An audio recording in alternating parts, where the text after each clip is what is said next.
Merci à vous tous qui nous suivez de partout. Mes chers Congolais, bienvenue. Aujourd'hui, c'est le dimanche. Bon dimanche à vous tous qui nous suivez de partout. Vous êtes à Londres, vous êtes aux États-Unis, vous êtes en France, en République démocratique du Congo, au Canada. Merci, chers Congolais. Vous êtes au Kenya, vous êtes au Congo-Brazzaville, puisque je reçois le message de partout, ça me fait énormément de bien. Merci. Merci pourquoi? Puisque vous nous soutenez. Et vos soutiens ezopesa biso force lisusu makasi po ete tolobela mboka biso toyaka kofinga moto te toyaka kobe kaka kolobela mboka tolobela mboka totala bisika tozalaki bisika tokomi mpe bisika toali kokende. Vous comprenez? Je vais vous parler un peu na makambo ebele na makambo ya marche ya CLC tolobela likambo ya PPRD lisusu namoni bandeko ya FCC ya PPRD kobanda kosepela koyemba. Mais bah yembini ne peut pas l'obénir. Suivez d'abord cet élément et on se retrouve juste après.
Merci. Nabanzi bolandi. Lolenge bato bazali koyemba. Lolenge bato bazali kobina. Mais expression au bato PPRD FCC na parti mususu. Bazana kati ya kosala matinée politique na bango. Alors, il y a un message très important. Un message très important d'abord. Na ba Congolais au bazo comprendre na noter que c'est Félix le président de la République. Un message très important. Il y a que aujourd'hui le PPRD comprend que Bassi va perdre pouvoir. Le PPRD s'est rendu compte également que Joseph Kabila est devenu loin du pouvoir. Le militant aujourd'hui va comprendre déjà que Joseph Kabila tiki bango. Mais est-ce que Joseph Kabila a un choix? Choix où Joseph Kabila a un choix pour la sécurité naïe. Azana pour ça vraiment la sécurité naïe. Est-ce que Azana choix pour toujours commettre des crocs en jambes ya Félix? Aibi que ceux qui ont continué à coacher ba crocs en jambes ya Félix Gims a kokoma na point où et coûter tellement cher. Alors, que faudrait-il faire? Bazo comprendre te. Bakosuka wapi makelele leki. Makelele wana ekomi ya ke makelele ekomi osala bango pasi.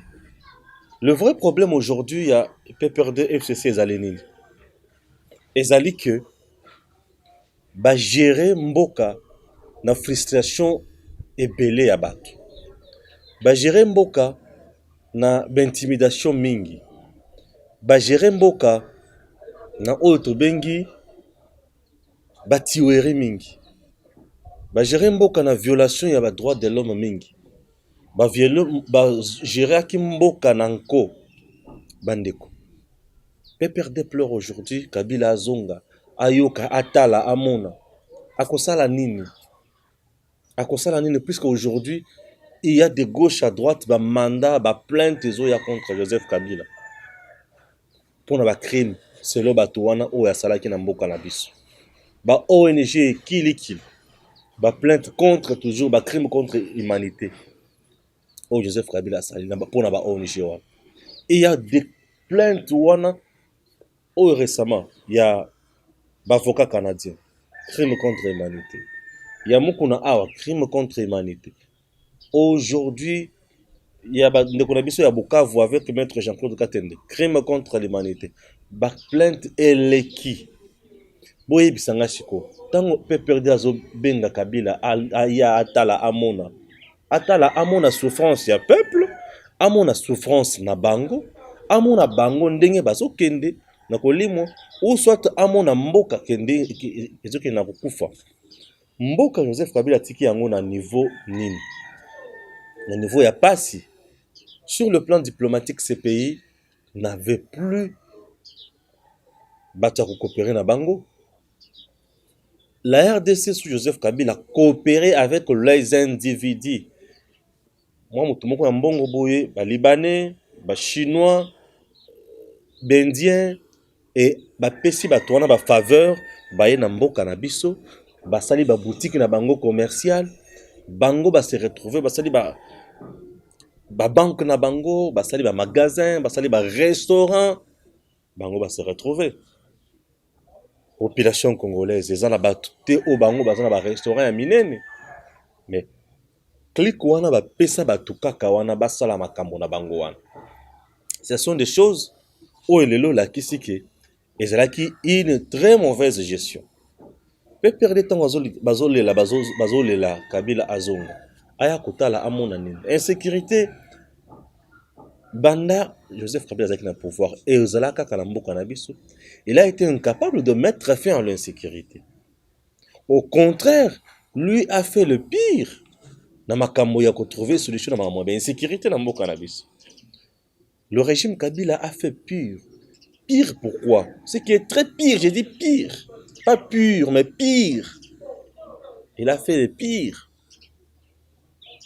Ba M23 bana osala bitumba na Est. Bazwa bango bacha bango na gouvernement. Nesika bakanga ba belligérant bakanga bato bazo bundisa mboka bato bazozangisa RDC kimia bakanga bango bacha bango na gouvernement et babandi kolia mbongo à l'état congolais. Na soki wana te. Gédéon Kyungu qui pillé qui tué na Katanga. Bazwa ye. Babandi ko futa ye chaque mois. Bazwa batu na ye bache quelque part. Babandi ko futa ye. Mbongo à l'état. Après avoir koyiba et consort ko boma et consort. Mais bakanga ye bacha na prison te pour na ko pesa batu mususu ba leçon te. Non. Lelo bato bazolela Kabila azonga. Atala amona nini. Atala peut-être amona justice ndenge Félix a comme ko changer yango. Aujourd'hui Congolais nous soyez que état de droit, justice c'est comme ça la musala lango. Lelo mutu so azana poser yake ceux qui a dénoncé les kambati nyango na réseaux sociaux, atinyango boy pour yebi que solution komona. Quelle est langue? C'est ça le pays oyo bato o babundela yango ba Lumumba ba Kasavubu ba martyr nyonso ya indépendance ba bunda pona mboka ozo dignité ba bunda pona makambo na justice équitable. Justice équitable. Justice moko oyo ezo pesa mutu nyonso esengo. Lelo mutu nyonso yebi ke soki ba fundio justice ko landela makambo wana ekotala likambo wana tina suka. Félix azana katia ko bunda pona justice wana ebongo.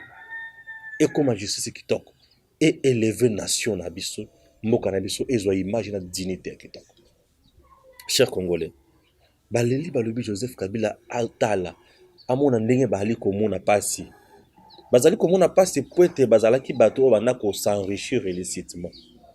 Bazali komona pasi poete bazali bato oyo bazali ko s'enrichir na corruption makasi, na concussion makasi. Bazali komona pasi po bazali bato babandaki ko vivre na bourgeoisie moko boye ezangandelo. Misolo ya l'État, l'entreprise, c'est na bango na bango. Vous voyez un peu ça? L'entreprise, kaka bango na bango. Na ba ministère, kaka bango na bango. Kosala onyo so bango balingaki. Yango, bazali kolela. Bourgeoisie wana esili. Bourgeoisie wana ekimi. Awa ekomi le peuple d'abord. Mutuna mutu abika na oyo ali kozwa na mosala. Mbongo ebimi esengeli mutuna mutu a bénéficier na yango.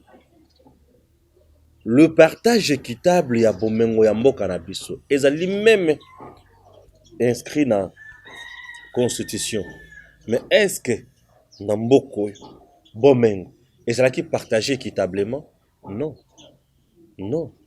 Ceux qui Bomengo, ça qui partagé équitablement. Qu'est-ce que Zoé Kabila a fait pour devenir milliardaire, millionnaire? On va s'aligner. Basali commerce nini. Est-ce qu'il y a un commerce bango banda kusala banda futa bempo?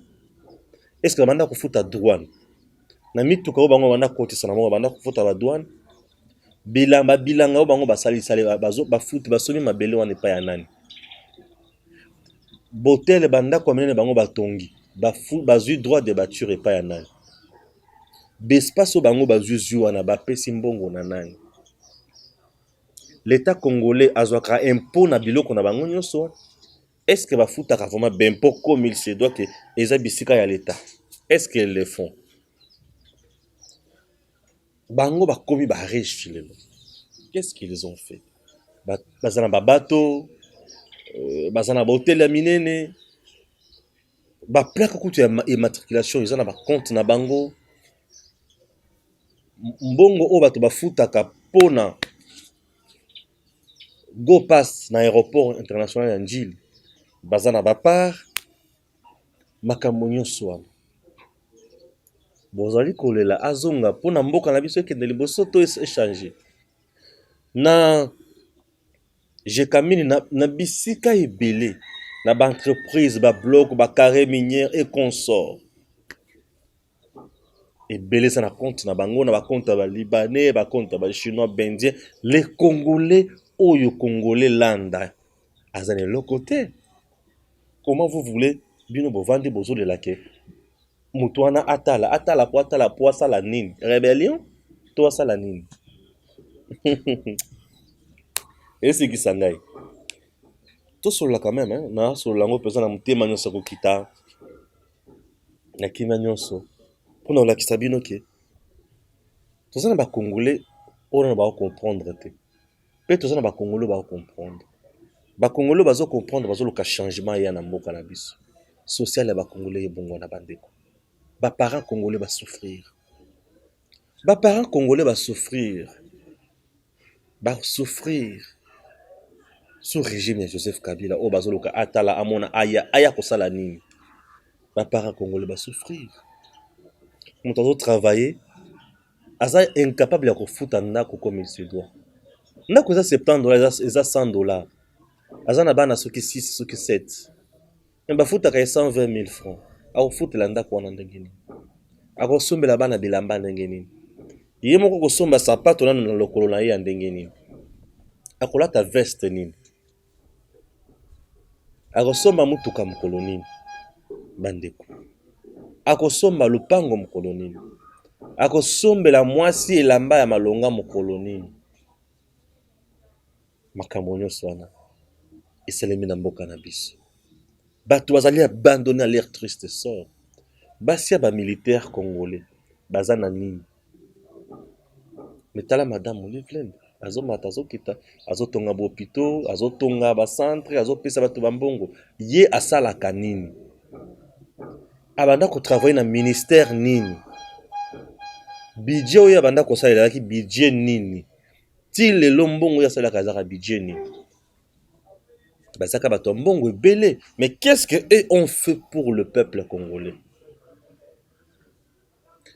Basi ya ba mibali oyo mibali na bango bake pension bake retraite baza na nini. Baza na kufa na liwa na bandako na bango. Na bandako wana mibali wana ebele bakomi na ba AVC. Balembi loboko balembi lokolo. Monoko kie mopanzi makasi akosala eza te. Et surtout ba AVC pa ya mobali elembisaka ye même sur le plan sexuel. Balembi baza sous eloko kosala te sont des gens dépourvus de tout.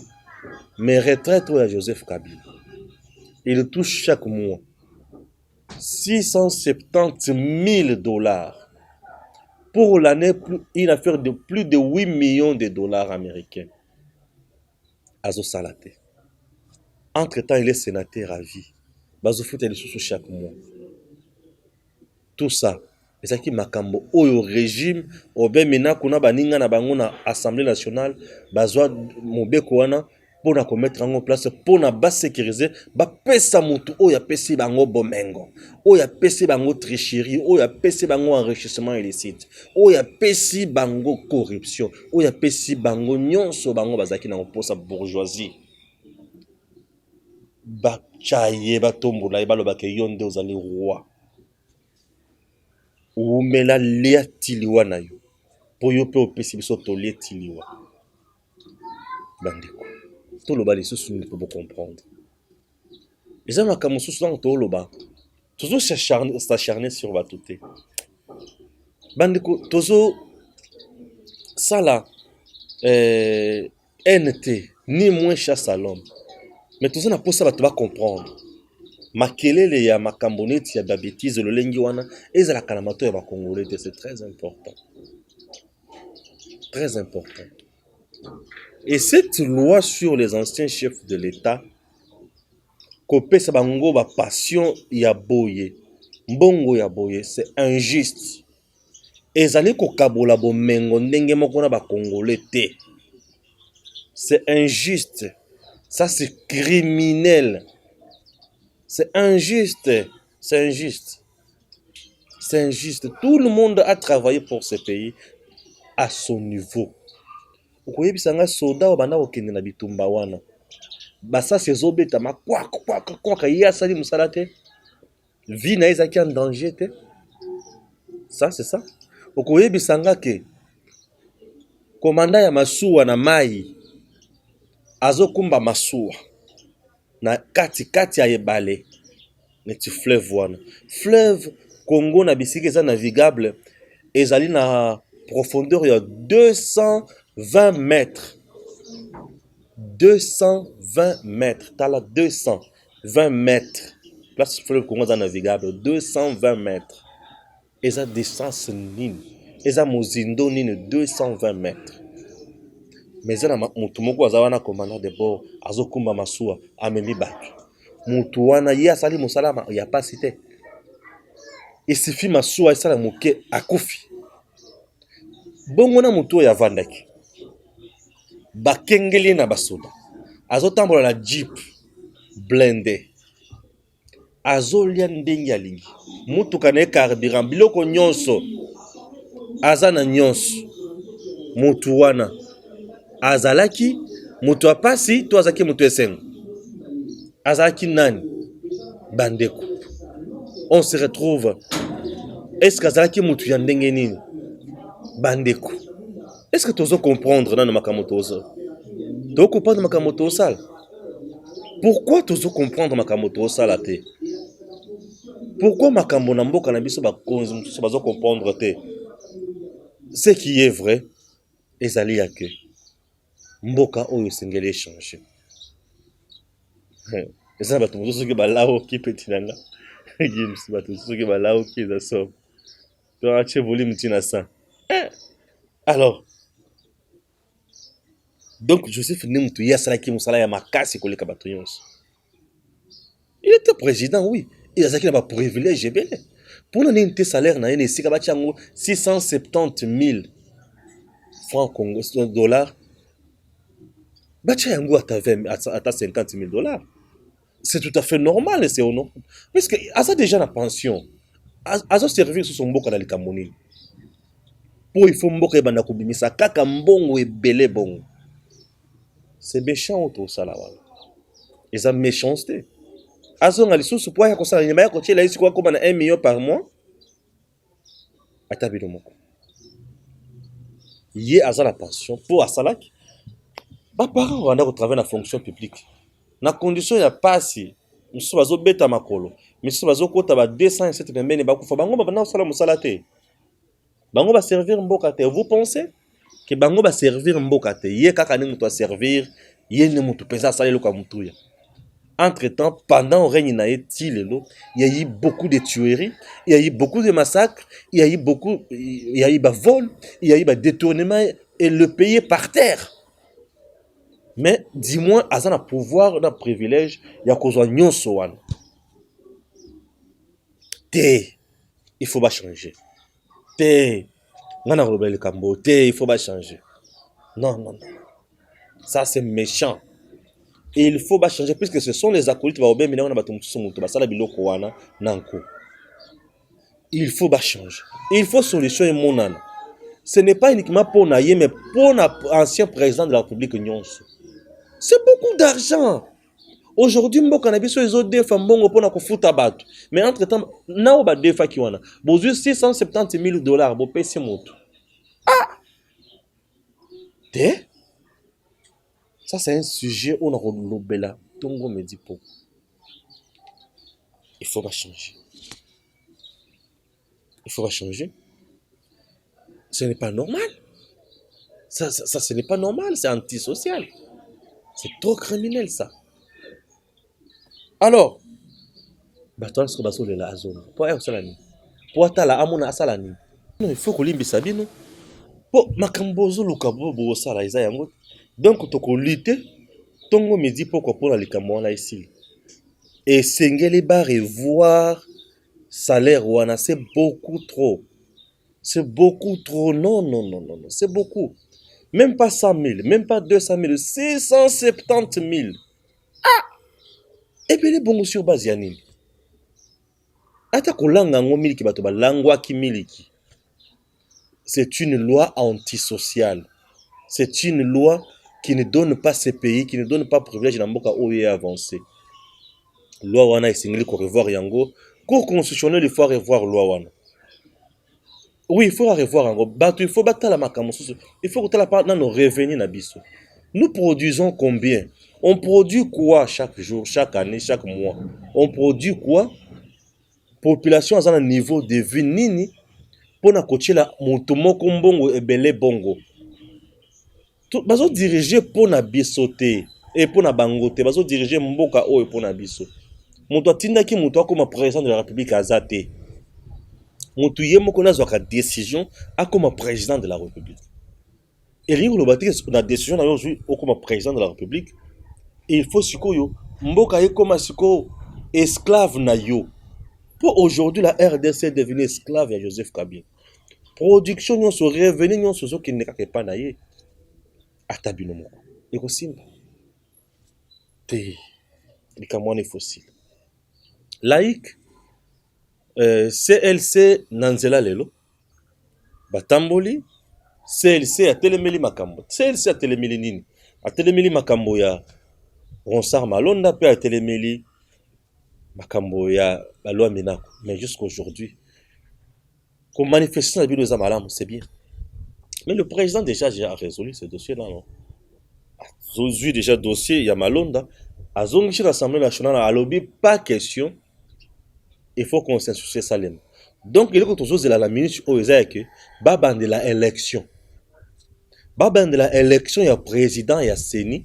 Si ma batin nango si qu'on Assemblée nationale a entériné candidat au à cause de la consensus, candidat au à recréer sous son boulot na mbokate pour la indépendance il y a Séni et Zala. Tozo la déplace wana. Donc, marche pas c'est Zaka Kamabete.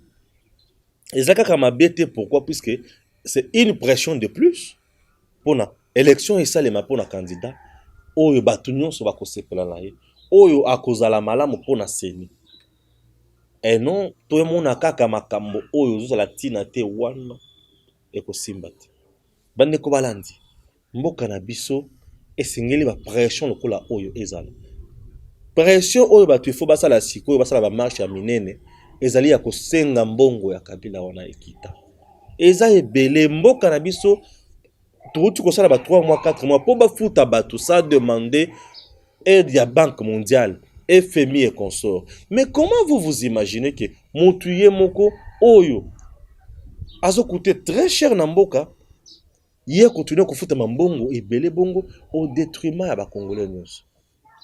Le revenu il faut ezala partage équitable na mboka na biso. Pourquoi partage équitable les athées? Pourquoi partage équitable les athées? L'eau, il faut revoir yango. C'est quelque chose qui a été mis en place par les enfants chéris. Le bébé chéri. Ce n'est pas une loi qui a été mise en place na katra kosunga penza comme il se doit. Une loi mise en place par le bébé chéri. Vous pensez qu'on doit continuer avec? Non. Celle-ci a continué. Asala Moussala, ça nous fera du bien. Pourquoi? Puisque souci Nabiso et Zamboka et Kendeliboso. Bandeko, Edem TV officiel, na cadre ya page rose et célébrer Mbotamam Elamu ya mwana ya Dani Mouya moko ya bakambi ya Edem TV abotami mokolo ya samedi. Alors on souhaite bienvenue à l'enfant na monde nabiso. On dit félicitations à Madame Arcis Style de Rêve, Madame Grâce. Que Dieu vous aide, que Dieu vous bénisse. Nzambe asungayo obatela mwana wana malamu, mwana akola kitoko. Nzambe pe abatela papa ya mwana Dani Mouya. Nzambe pe asunga bango abatela bango nyonso. Et vous allez kitoko malamu, bango nyonso na bébé. Merci à Kim Solokumu et à très bientôt.